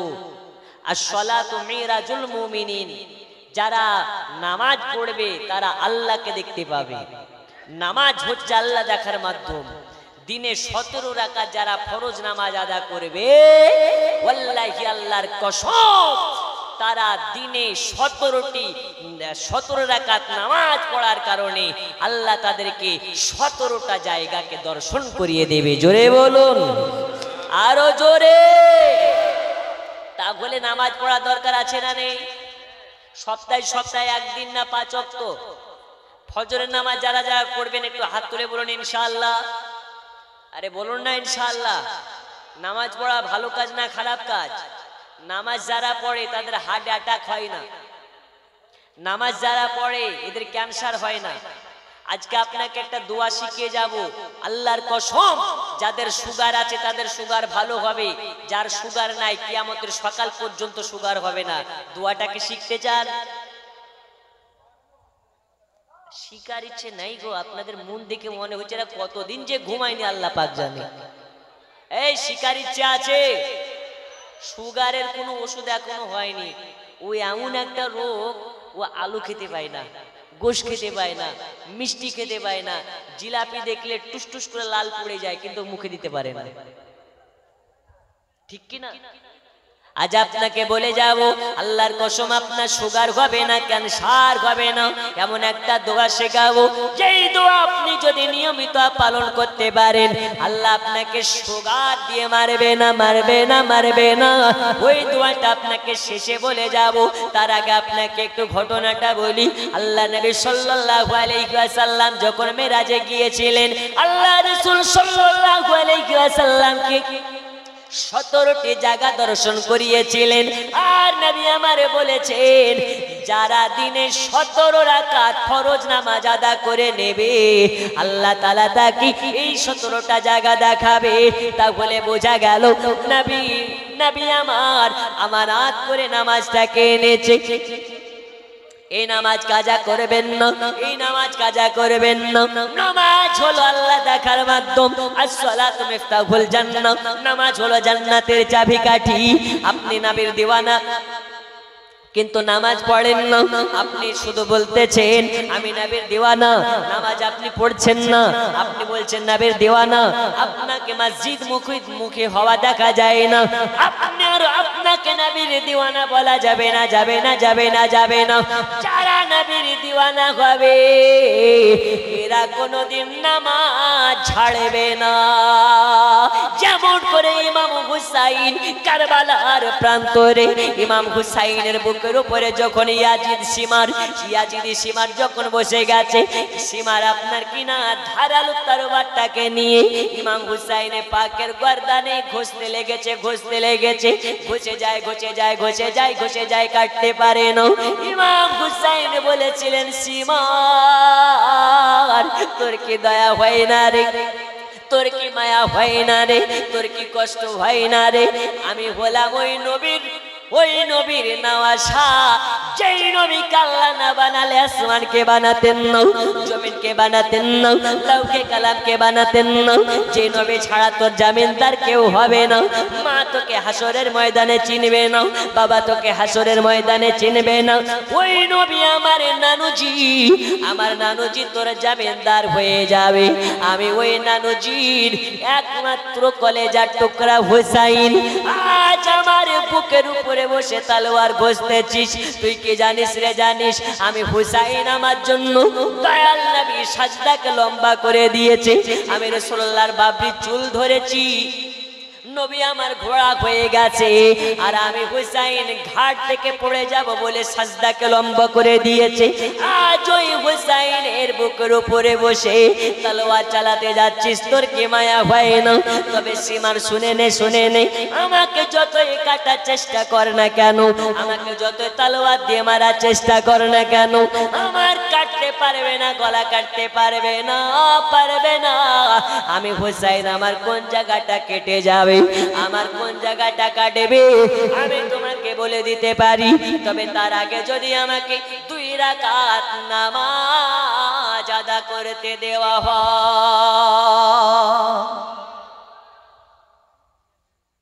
ইমাম হুসাইনে পাক কারবালাতে শহীদ হয়ে যাওয়ার সময়তেও নামাজ ছাড়ে না, আর আমরা হুসাইনের দিওয়ানা বলে নামাজ পড়ি না। আহা, নামাজকে বলো না কাজ আছে, কাজকে বলো আমার নামাজ আছে। নামাজকে বলো না কাজ আছে, কাজকে বলো আমার নামাজ আছে।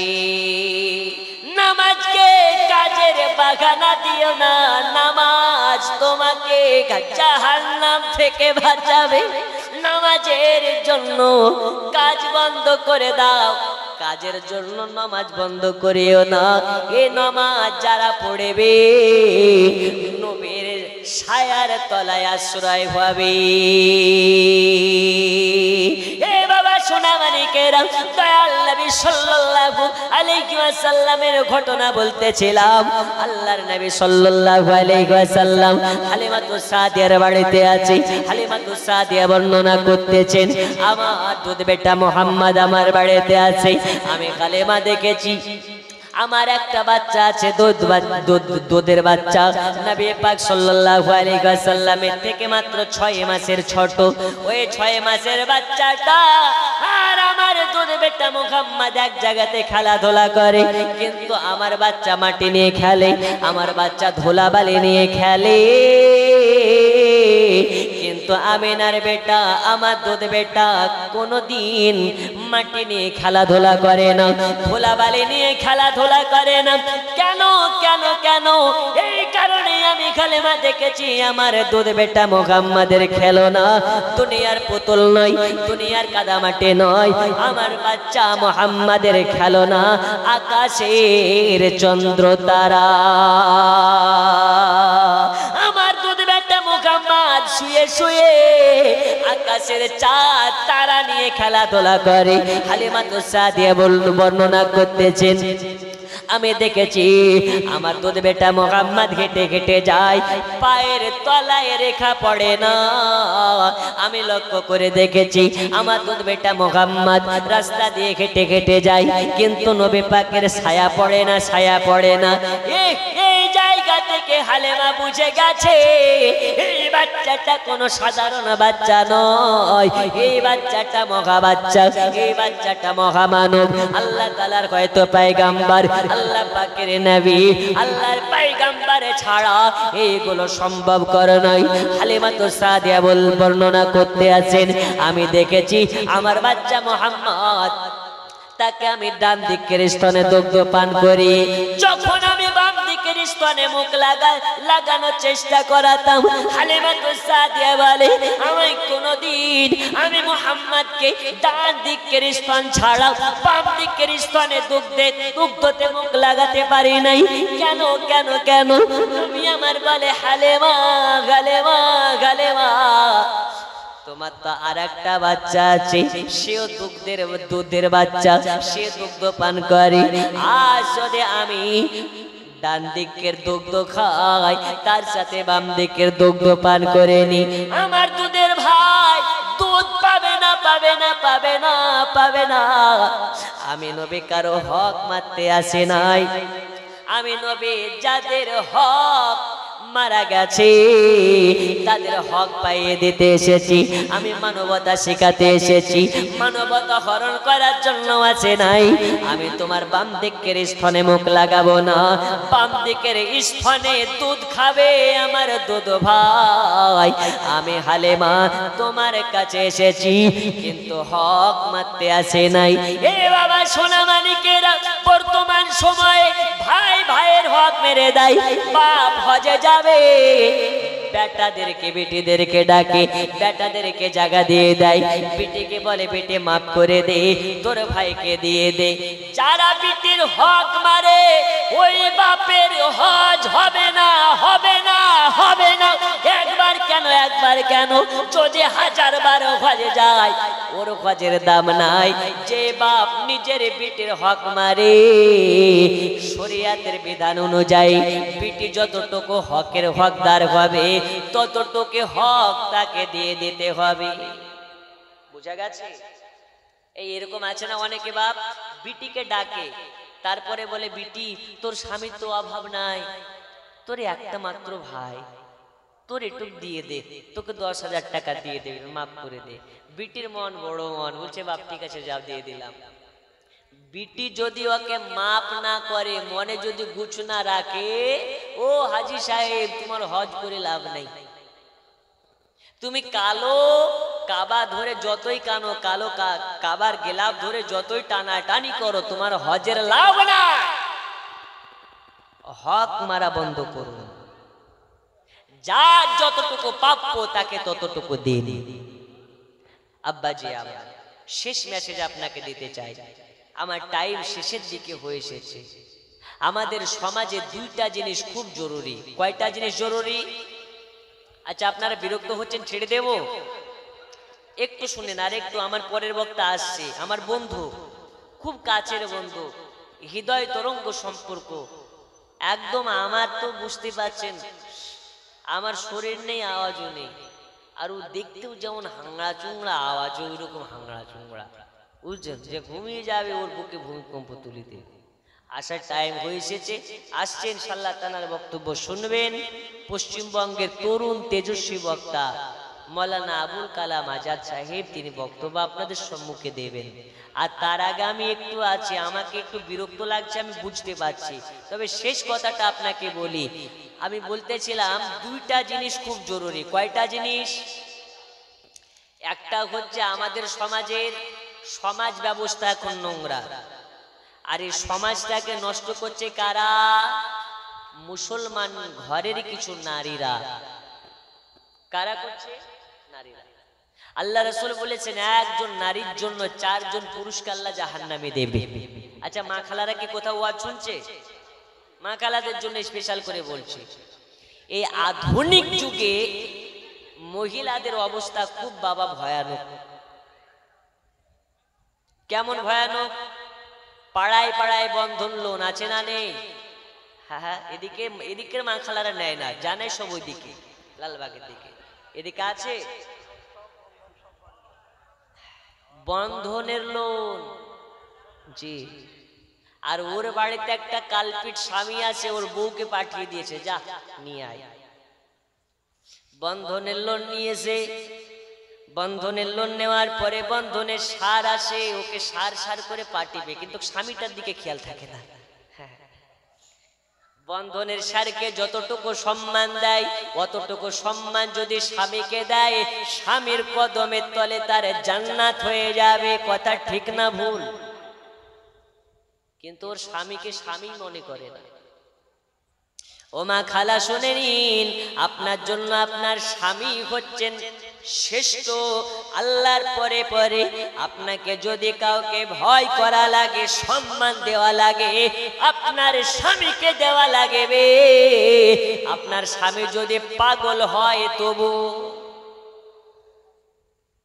কিন্তু আমাদের ঘরের মা খালা তো পর্দা নাই গো, লক্ষ্মীর ভান্ডারের জন্য লাইনে গিয়ে মারামারি করে। করে না? করে না? আমি ওই রণক আপনার কি বলছে খড়গ্রাম থেকে জালসা করে আসছি, তো দেখছি লক্ষ্মীর ভান্ডারের তো কোন আপনার মনে হয় কার্যক্রম চলছিল, বিরাট লাইন। আর মেয়ে ছেলে চুল ধরে টানাটানি করছে। বলছে আরে কি ব্যাপার? বলছে বলিয়ে না, লাইনে দাঁড়িয়ে এরকম মারাপিট চলছে। কিসের লাইন এটা? তো লক্ষ্মীর ভান্ডার। সবার জেনে রাখা দরকার। ও মা খালা, লক্ষ্মীর ভান্ডার নেওয়া ভালো, লেন, সমস্যা নেই, কিন্তু লক্ষ্মীর ভান্ডার নিতে গিয়ে যাতে পর্দার ক্ষতি না হয়। এখনকার আমার মা খালাদের পর্দা তো পর্দা নয় গো, এই যেন গোপাল জর্দা হয়ে গেছে। কি জর্দা? এদিকে কি গো জর্দা চলে? গোপাল জর্দা চলে। 350, 120 শিব জর্দা এখন ফ্যাশন হয়ে গেছে। অনেক মহিলা, অনেক মেয়ে বোরকা পরার নামে, পর্দা করার নামে ফ্যাশন করা শুরু করেছে। ও ফ্যাশন কি? ওর বুরকার কপালে লেখা থাকছে মাশাআল্লাহ, এদিকে ভিতরে যে কোন আলকাতরা আল্লাহ জানে। এই থাকে না? থাকে না? কপালে লেখা থাকছে মাশাআল্লাহ। আপনাকে সাধারণ একটা বিষয় বলি আজকে। ধরুন আপনার আমতলা কলেজে হিন্দু পড়ে, মুসলমান পড়ে। একজন মুসলমান ঘরের মেয়ে কপালে মাশাআল্লাহ লেখা নিয়ে যদি কলেজে যায়, তারপরের দিন একটা হিন্দু ঘরের মেয়ে যদি কপালে জয় শ্রীরাম লেখা নিয়ে স্কুলে আসে, তাহলে একটা বিবাদ লাগবে না? লাগবে না? একটু জোরে। তুমি পর্দার নামে বিবাদ করতে যাচ্ছ। এদেরকে কঠোর ভাবে সাইজ করা উচিত। যারা বোরকার উপরে মাশাআল্লাহ আলহামদুলিল্লাহ লেখা নিয়ে ঘুরে, এই পর্দাগুলোকে বয়কট করা উচিত। রাসূল পাক সাল্লাল্লাহু আলাইহি ওয়াসাল্লাম বলেছেন, মহিলাদের বাইরে যেতে অসুবিধা নেই, কিন্তু পর্দার সহিত যেতে হবে। তবে পর্দা ওই রকম পর্দা করা যাবে না, আকর্ষণীয় পর্দা করা যাবে না যে একটা ছেলে এই ভিতরে কি জিনিস আছে। কথা বুঝেননি? এমন পোশাক পরুন যাতে আপনার দিকে একবার তাকিয়ে যাতে দ্বিতীয়বার তাকানোর ইচ্ছে না জাগে। কিন্তু যখন বাইরে বেরোয় দামি বোরকাটা পরে বেরোয়, বাইরে যখন বেরোয় দামি শাড়িটা পরে বেরোয়, আর বাড়িতে যখন থাকে ওর রানুমণ্ডলের বোন বসে থাকে। কার বোন বসে থাকে? রানাঘাটে রানুমণ্ডল বলে একটা মেয়ে ভাইরাল হয়েছিল না? হয়নি? গান গেয়ে ভাইরাল হয়েছে। বীরভূমের কাঁচা বাদামের গান বলে ভাইরাল হয়েছে। একটা আজকে আপনাকে তথ্য দিয়ে যায়, কাঁচা বাদাম ভাইরাল হলো, রানু মণ্ডল ভাইরাল হলো, এরকম ভাবে এখন মুম্বাই মনে হয় একটা মার্বেলওয়ালা ভাইরাল হয়ে গেল। এরা একদিন পতন হয়ে যায়। কিন্তু বলুন তো, প্রত্যেকদিন যে আজান শুনছেন আজ পর্যন্ত বিরক্ত হয়েছেন?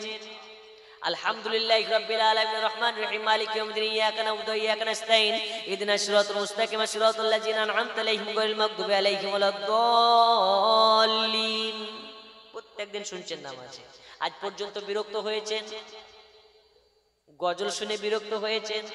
আর এখন যদি কেউ কাঁচা বাদাম, এই শালা কোথা থেকে আনলো রে কাঁচা বাদাম? গাল দেবে না? দেবে না? বন্ধুরে আমার সোনা মানিকেরা, কাঁচা বাদাম এক মাস শোনার পরে বিরক্ত লাগে, রানু মণ্ডলের গান এক মাস শোনার পরে বিরক্ত লাগে, কিন্তু আল্লাহর পাক কালামুল্লাহ কোরআন মাজিদ আজ পর্যন্ত কারো বিরক্ত লাগে না, লাগে না, লাগে না, লাগে না। যত শোনা যাবে তত মধু লাগবে। কোরআন মধুর বাণী আমি যখনই শুনি আমার মন ভরে যায়। কোরআন মধুর বাণী আপনাকে আমি দুইটা মেসেজ দিতে চেয়েছিলাম। মহিলাদের জন্য পর্দা করা জরুরি। ও মা খালা পর্দা করুন, আপনার পেটের বাচ্চা তবে ভালো হবে। আর আপনি যদি আশা করেন পেটে বাচ্চা নিয়ে সিরিয়াল দেখব, আপনার বাচ্চা ওই রকমই হবে। আপনার বাচ্চা আপনি কেমন নিতে চান, ভালো নিতে চান না খারাপ নিতে চান, ওইটা আপনার কাছে ম্যাটার করে। আমার গাউসে পাক আব্দুল কাদের জিলানী আম্মা জান বলে, আমার পেটে যখন গাউসুল আজম আব্দুল কাদের জিলানী ছিল, আমি 19 পারা কোরআনের হাফেজা হয়েছিলাম। আব্দুল কাদের জিলানী বলেন, আমি দুনিয়াতে হাফেজ হয়ে নাই। আমার উস্তাদ যখন বলে বড় আলিফ, তো গাউসুল আজম বলে বা। গাউসুল আজমের উস্তাদ বলে বলো তা, তো গাউসুল আজম বলে সা। গাউসুল আজমকে বলে কেমনে শিখে নিয়েছো? গাউসুল আজম বলে দুনিয়াতে শিখে নাই, দুনিয়ার মাস্টারের কাছে শিখে নাই, দুনিয়ার কোনো শিক্ষকের কাছে শিখে নাই। আমি কোরআন 18 পারা কোরআন আমার মায়ের পেটে শুনে শুনে শিখে নিয়েছি। কারণ আমার মা 18 পারা কোরআনের হাফেজা ছিলেন। আমাকে পেটে লালন করে, আমাকে পেটে ধারণ করে 18 পারা কোরআন পড়েছিলেন। তাই আমি 18 পারা কোরআনকে মুখস্থ করে নিয়েছি। ওগো মা জননী, আপনার পেটে যদি বাচ্চা আসে, বাচ্চা নিয়ে মোবাইল দেখবেন না, বাচ্চা নিয়ে সিরিয়াল দেখবেন না, বাচ্চা নিয়ে কোন রকমের আপত্তিকর কাজ করবেন না। আপনার পেটে যদি বাচ্চা থাকে, দরুদ শরীফ বেশি বেশি পাঠ করবেন, কোরআন মাজিদ বেশি বেশি তেলাওয়াত করবেন। আপনার বাচ্চা দুনিয়াতে যখন ভূমিষ্ঠ হইয়া যাবে, ওই বাচ্চা কোনোদিন মা বাবার সঙ্গে খারাপ আচরণ করবে না।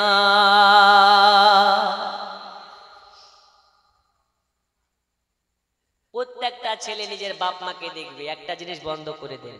সেটা কি? প্রত্যেকটা বিয়েতে পণ নেওয়া বন্ধ করে দিন। কি বন্ধ করতে হবে? একটু জোরে কি নেওয়া বন্ধ করতে হবে? পণ। হাইরে পণ! এ পণের মতন জঘন্য সমাজ আর কিছু নাই। আর বর্তমান সময় যারা পণ নেয়, এরা হচ্ছে আধুনিক যুগের নিকৃষ্ট ভিখারি। আপনার মেয়ে আছে, যদি কেউ এসে বলে পণ দিতে হবে 5 লাখ টাকা, ওকে শরবতের বদল, চায়ের বদল ওকে জুতার বাড়ি মেরে তাড়ান। কিসের বাড়ি মেরে? জুতার বাড়ি। আচ্ছা, কথায় কি রাগ হচ্ছে নাকি? যেটা হারাম সেটা হারাম। পণ নেওয়া যেমন হারাম, পণ দেওয়াও তেমন। জোরে বলুন। সুদ খাওয়া যেমন হারাম, সুদ দেওয়াও হারাম। তাই সমাজে যদি ভালো সমাজ গড়তে চান, সমাজে সর্বপ্রথম পণ নেওয়া বন্ধ করতে হবে। হে বাবা চোদ, হে বাবা সোনা মানিকেরা আমার, আর বেশি নয়, মাত্র 5 মিনিট আপনাদেরকে বলবো। বক্তা আসার সময় হয়ে গেছে, এজন্য আমি ওয়াজকে লম্বা করতে চাচ্ছি না। এই পৃথিবীতে ভালো সমাজ ব্যবস্থা করতে হলে আপনাকে পণ নেওয়া বন্ধ করতে হবে। 2 নাম্বারটা হচ্ছে আপনার শিক্ষায় শিক্ষিত হতে হবে। এক বেলা খাবার খান, আর এক বেলা দরকার হয় উপোস থাকেন, তবে আপনার বাচ্চাকে মূর্খ রাখবেন না, বাচ্চাকে অশিক্ষিত রাখবেন না, বাচ্চাকে অশিক্ষিত রাখবেন না। বাচ্চাকে শিক্ষিত করে তুলুন, বাচ্চাকে শিক্ষা রঙে রঙিত করুন, বাচ্চাকে শিক্ষার আলোতে আলোকিত করুন। প্রয়োজন হলে রোজা রাখুন, তারপরও বাচ্চাদেরকে শিক্ষা দিন। না হলে আগামী দিন মুসলমানের জন্য খাতরা, আগামী দিন মুসলমানের জন্য শোচনীয়। এ বাবা সোনা মানিকেরা, আপনার বাচ্চাকে ডাক্তার তৈরি করুন, সমস্যা নেই। মাস্টার করুন, সমস্যা নেই। ব্যারিস্টার করুন, সমস্যা নেই। ডাক্তার করার আগে, ব্যারিস্টার করার আগে, মাস্টার করার আগে কমপক্ষে কোরআনের জ্ঞানটা দিন। কোরআনের জ্ঞান যার মধ্যে থাকবে, হারাম খোর হবে না। কোরআনের জ্ঞান যার মধ্যে থাকবে, ঘুষখোর হবে না, কোরআনের গাঞ্জার মধ্যে থাকবে, মা বাবাকে ভাত দেব না এ কথা বলবে না। তাই বাবা বলি কোরআনের শিক্ষা ছেলেদেরকে দিতে হবে, কোরআনের শিক্ষা মেয়েদেরকে দিতে হবে। কোরআন একটা এমন কিতাব যে কিতাবে মানবতা শেখায়, কোরআন একটা এমন কিতাব যে কিতাবে আমাদেরকে ন্যায় পরায়ণ শেখায়। আল্লাহ তাআলা আমাদের সকলকে সঠিক বুঝবার তৌফিক দিন। আরো জোরে বলুন আল্লাহুম্মা আমিন, আরো জোরে বলুন আল্লাহুম্মা আমিন। নবীর দেশে চলো না জিয়ারতে ওই মদিনা, স্বপ্নে আমি দেখি সোনার মদিনা। নবীর দেশে চলো না জিয়ারতে ওই মদিনা, স্বপ্নে আমি দেখি সোনার মদিনা। জোরে হবে না? এখন বলিয়েন না, কাল সকালে বলবেন, ঠিক আছে? জি। আল্লাহ তোমার কাবা ঘর রেখো আমায় মেহমান করে, কত হাজিরা সব তপ করে, আমার যাওয়া হলো না, স্বপ্নে আমি দেখি সোনার মদিনা। নবীর দেশে চলো না জিয়ারতে ওই মদিনা, স্বপ্নে আমি দেখি সোনার মদিনা। জোরে বলো। গ্রামের লোকে দাওয়াত দিয়ে খাইয়ে বলে ডেকে ডেকে, গ্রামের লোকে দাওয়াত দিয়ে খাইয়ে বলে ডেকে ডেকে, ভুল করেছি ক্ষমা করো যাব আমি মদিনা, স্বপ্নে আমি দেখি সোনার মদিনা।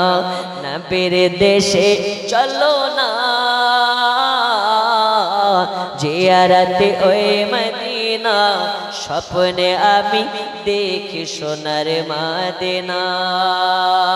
এ বাবা সোনা মানিকেরা, আর আপনাকে আগে নিয়ে যাব না, আমি আপনাদেরকে বলতেছিলাম হযরত হালিমাতুস সাদিয়ার বাড়িতে নবী আমার এত মজেজা দেখিয়েছেন, এত মজেজা দেখিয়েছেন, হালিমার বুঝতে বাকি থাকলো না যে বাচ্চাটা কোনো সাধারণ বাচ্চা নয়, এই বাচ্চাটা হলো আল্লাহর পয়গম্বর, আল্লাহ নবী সাল্লাল্লাহু আলাইহি ওয়াসাল্লাম। এই নবী কোন নবী? নবী আমার পেশাব করতেন, ওই জায়গাতে সাহাবীরা ছুটে যেতেন, আর পেশাব দেখতে পেতেন না। নবী আমার পায়খানা করতেন, ওই জায়গাতে যেতেন, আর পায়খানা দেখতে পাওয়া যেত না। কেন কেন কেন কেন? আল্লাহ তাবারাক ওয়া তাআলা বলতেছেন নবী আমার পেশাব পায়খানা করে, সম্মানের সহিত ওই পেশাব পায়খানাকে তুলে নিয়ে জান্নাতে নিক্ষেপ করা হয়। এ বাবা, এক শ্রেণীর বলবে যারা বলে নবীর মুখে নাকি দুর্গন্ধ ছিল, যেই কারণে আল্লাহর ফেরেশতারা নবীর কাছে আসলে বলতো নবীজি মিসওয়াক করেননি। এ কথা যারা বলে তারা কারা? ওরা হলো হাত ছাড়া মাল, বুকের উপরে হাত বাঁধে। কি মালে রাখো? হাত ছাড়া। হাদিস বলে নবীর মুখে দুর্গন্ধ নয় রে খাবার দল, নবী আমার কথা বলে, নবীর মুখ থেকে যে ঘ্রাণটা বেরোয়, সুগন্ধটা বেরোয়, ওই সুগন্ধটা মিশকে আম্বারের চেয়েও দামি।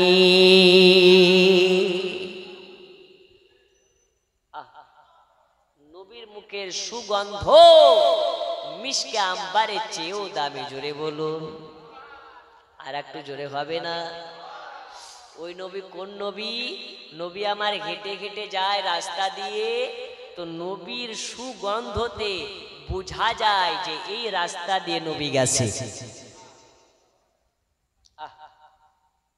এই নবী যখন আরশে আজিমে গিয়েছিলেন, নবী আমার জুতাটাকে খুলে যাচ্ছেন, আমার আল্লাহ বলছেন হাবিব গো জুতা খোলার প্রয়োজন নাই, জুতা পরে চলে আসুন, আপনার জুতা আমার আরশে আজিমের থেকে মূল্যবান। জোরে বলুন। কিন্তু রাসূল করিম সাল্লাল্লাহু আলাইহি ওয়াসাল্লাম বলছেন আমি জুতা খুলবো না? তো বলছে না, জুতা খুলে আসুন। মুসা কালিমুল্লাহ যখন জুতাটাকে পরে যাচ্ছিলেন, আল্লাহ পাক বলছেন মুসা জুতা খুলবে না কেন? তুমি কালিম হো আর মেরা দোস্ত হাবিব হ্যায়। জোরে বলো। কালিমুল্লাহ আর হাবিবুল্লাহর মধ্যে পার্থক্য এটা। হে বাবা আমার সোনা মানিক, দয়াল নবী সাল্লাল্লাহু আলাইহি ওয়াসাল্লাম হালিমার বাড়িতে বাচ্চা ছেলে আছেন। নাবির দুধ ভাইরা সবাই বকরি চড়াতে যায় মরুভূমির মাঠে। আর নবী আমার বাড়িতে একা একা বোর হয়। হালিমাতু সাদিয়াকে বলে আম্মুজি আমি একা থাকবো না, আমিও দুধ ভাইদের সঙ্গে যাব ভেড়া নিয়ে, ছাগল নিয়ে, নইলে সমাজের মানুষ বলবে নবী আমার বসে বসে খেয়েছে, নবী আমার দুধ ভাইদেরকে কাজ করিয়েছে। যিনারা এখনো খাবার খাননি লঙ্গর গিয়ে খাবার খেয়ে আসুন। কিন্তু নবী আমার মানবতা শেখানোর জন্য এসেছে, যেই কারণে দয়াল নবী আমার হালিমাতুস সাদিয়াকে বলে মা জননী আমাকে আমার ভাইদের সঙ্গে যাওয়ার পারমিশন দিন। হালিমাতুস সাদিয়া বলে এ বেটা মুহাম্মদ তোমাকে আমি যেতে দিতে পারবো না, তোমার চেহারার কাছে আকাশের চাঁদ হার মানবে। আর তোমাকে যদি রৌদ্রতে ছেড়ে দেওয়া যায় তাহলে তোমার চেহারাটা রৌদ্রতে পড়ে যাবে। হালিমা জানে না এই চেহারাকে রৌদ্রতে পোড়াতে পারে না। নবী আমার কেটে কেটে যায়, আকাশের এক টুকরা মেঘ নবীর মাথার উপরে ছায়া বিছাতে বিছাতে যায়। এই কারণে যাতে নবীর মাথায় সূর্যের ছায়া আপনার কিনা সূর্য তাপ না পড়ে, সূর্যের রৌদ্র তাপ নবীর মাথায় না লাগে, এই কারণে এক টুকরা মেঘ নবীর মাথার উপরে দিয়ে যায়, নবী পাককে ছায়া দিতে দিতে যায়। হালিমাতুস সাদিয়া তখন বলতেছেন এই মুহাম্মদ তোমাকে যেতে হবে না, তুমি জঙ্গলে গিয়ে তাদের সঙ্গে ভেড়া চড়াতে পারবে না, ছাগল চড়াতে পারবে না। নবীকে আমার প্রথম দিন যেতে দিলেন না, দ্বিতীয় দিন যেতে দিলেন না। এই কারণে দয়াল নবী আমার তার ভাইদের সঙ্গে যুক্তি করলেন, এই ভাইরা আমি তোমাদেরকে বলতে চাই আমাকে তোমাদের সঙ্গে নিয়ে চলো, আমিও তোমাদের সঙ্গে যাব, তোমাদের সঙ্গে ভেড়া চড়াবো, তোমাদের সঙ্গে ছাগল চড়াবো, তোমাদের সঙ্গে আমি খেলাধুলা করব। ভাইরা বলে এই ভাই আমাদেরও মনে বড় ইচ্ছে হয় তোমাকে নিয়ে যেতে, কিন্তু মা তো যেতে দেবে না, মা যেতে দেবে না। এই কারণে নবী আমার শিখিয়ে দিলেন এই আমার দুধ ভাইরা কান খুলে শুনে নিন, আগামীকাল আপনারা ঘুম থেকে উঠবেন দেরি করে, ছাগল নিয়ে আসবেন না মরুভূমির দিকে। মা যখন বলবে তোমরা কি ভাড়া নিয়ে যাবে না, তোমরা বলে দেবে আমাদের সঙ্গে মোহাম্মদকে না দিলে আমরা কেউ ভেড়া চড়াতে যাব না, আমরা কেউ ছাগল চড়াতে যাব না। তখন আমি আপনাদের সামনে এসে বলবো আমি আপনাদের সঙ্গে যেতে চাই, তাহলে মা আপনাদের সঙ্গে আমাকে যেতে দেবে। এ বাবা আমার সোনা মানিক, ও মা খালা, মাত্র কয়েক বছরের বাচ্চা কতই না বুদ্ধিমান। রাসূল করিম সাল্লাল্লাহু আলাইহি ওয়াসাল্লামের কথা অনুযায়ী নবী দুধ ভাইরা তারপরে দিন ঘুম থেকে উঠলেন দেরি করে। হালিমাতুস সাদিয়াকে বলতেছে এই বেটারা তোমরা কি আজকে মরুভূমিতে যাবে না, এত লেট করে কেন ঘুম থেকে উঠতেছো? হালিমাতুস সাদিয়াকে বলে ওগো মা আমরা একা একা মরুভূমি যাব, একা একা ছাগল চড়াবো, আর একটা তোমার বাচ্চা আছে সে যাবে না, এটা কেমন করে হয়? আজকে যদি আমাদের সাথে আমাদের দুধ ভাই মোহাম্মদকে না দেওয়া হয় আমরা কেউ যাব না মাঠে, আজকে আমরা কেউ যাব না ছাগল নিয়ে। ওই সময় নবী আমারে বলে মা জননী, ও গো মা হালিমা, হালিমা আজকে না করবেন না, আমি মুহাম্মদ আমাকে তাদের সঙ্গে যাওয়ার জন্য পারমিশন দিন, তাদের সঙ্গে যাওয়ার জন্য হুকুম করে দিন। নবীর দুধ মা হালিমা তুসাদিয়া বলে আচ্ছা ঠিক আছে যাও, তবে সাবধানে যাও, কোন রকমের জানো আপনার কিনা সমস্যা না হয়ে যায়, কোন রকমের অসুবিধা না ঘটে যায়। আজকে নবীর যদি কিছু হয় আমি আমিনাকে মুখ দেখাতে পারবো না।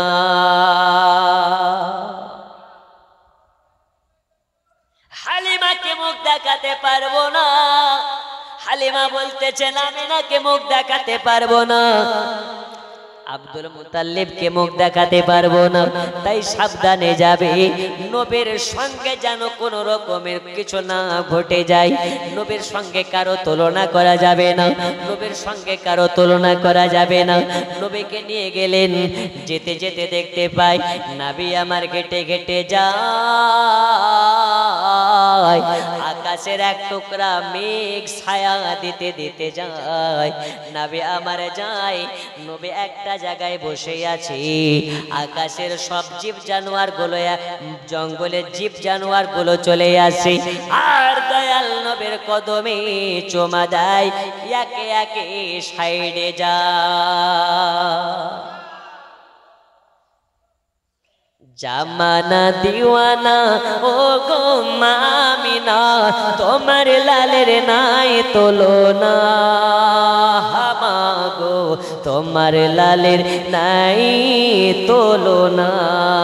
জামানা দিওয়ানা ও গো আমিনা, তোমার লালের নাই তুলনা, হামাগো তোমার লালের নাই তুলনা। মোদের নবীর জন্ম হলো যেদিন মক্কায়, জোরে বলুন ভাই। মোদের নবীর জন্ম হলো যেদিন মক্কায়, শুকনো গাছে ফুল ফুটিল মরু সাগরায়, নবীর কি সারায় গাছে সে সালাম জানাই, নবীর একই সারায় গাছে সে সালাম জানাই। আসমানের ওই চাঁদ জাগার খেলো না, হামাগো তোমার লালের নাই তুলনা। জামানা দিওয়ানা ও গো আমিনা, তোমার লালের নাই তুলনা, হামাগো তোমার লালের নাই তুলনা। জোরে বলুন সুবহানাল্লাহ। হঠাৎ করে মা আমিনা দেখতে জানো পায়, ছেলের নূরে সারা জগৎ আলোকিত হয়। হঠাৎ করে মা আমিনা দেখতে জানো পায়, ছেলের নূরে সারা জগৎ আলোকিত হয়। নূরানি বদনে মাথা নত করে আল্লাহর দরবারে, মাথা নত করে আল্লাহর দরবারে জানাই উম্মতের শুভ কামনা, হামাগো তোমার লালের নাই তুলনা। একবার কিয়ামে নবী সালাম এ রাসূল, একটু গুছিয়ে গুছিয়ে আসুন। ইয়া হাবিব সালাম